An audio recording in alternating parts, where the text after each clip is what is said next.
মানুষ তো মরবেই একদিন, কিন্তু এইভাবে বসে বসে মরার চেয়ে দেশের জন্য মরা কত যে শ্রেষ্ঠতম কাজ প্রথমেই সেই চিঠির মধ্যে লেখা আছে।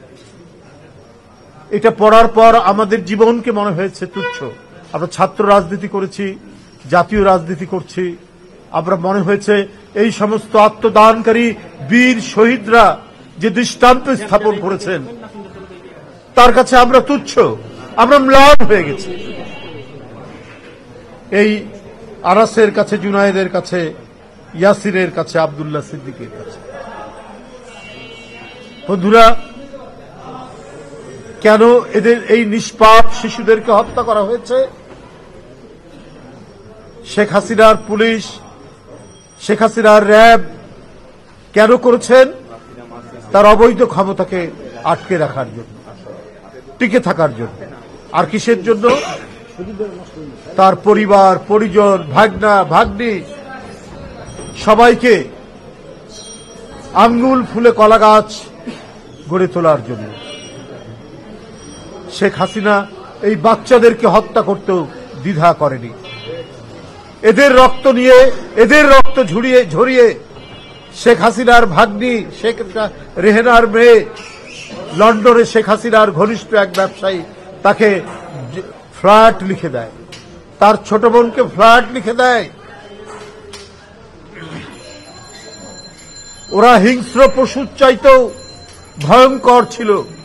আজকে কেউ কেউ শেখ হাসিনার জন্য মায়া কান্না কাঁদে, তাদেরকে একবার আনাসের পরিবার, ইয়াসিরের পরিবার, এদের মায়ের কান্নার আহাজারি, তাদের বুকের ভিতরকার যে আর্তনাদ আমি শোনার জন্য বলি। যাদের রক্ত দিয়ে আমরা এই পরিবর্তন পেলাম, 17 বছর পর একটা ক্ষুধার্ত হায়না দেশ ছেড়ে পালিয়েছে, তারপরেও যারা মায়া কান্না কাঁদেন তাদের প্রতি ধিক্কার জানানো ছাড়া আর কিছু বলার নেই। শেখ হাসিনা চেয়েছে তার বাপ এবং তার পরিবার ছাড়া এই বাংলাদেশের স্বাধীনতা, এই বাংলাদেশের স্বাধীন সত্তার জন্য যারা লড়াই করেছে, সংগ্রাম করেছে, কথা বলেছে, তাদের কোনো নাম থাকবে না। কিন্তু প্রকৃত ইতিহাস লেখার জন্যই তো এই শহীদরা জীবন দিয়েছে। তো সুতরাং আজও কেন শেখ হাসিনার দোসররা বিভিন্ন জায়গায় থাকবে? তারা তো ইতিহাস বিকৃতি করার চেষ্টা করবে। আজকে জানুয়ারি মাসের 8 তারিখ 81% ছাত্র এখনো তারা বই পায়নি। যতটুকু বই পেয়েছে সেখানে আবার প্রিন্টিং মিস্টেক। এবং এইটার জন্য কে দায়ী? এই মুদ্রণ ব্যবসার সাথে যিনি দায়ী তিনি হচ্ছেন শেখ হাসিনার একজন ঘনিষ্ঠ দোসর। তাকে রক্ষা করা হয়েছে। তো জুনায়েদের রক্ত তো এই জন্য সে দেয়নি।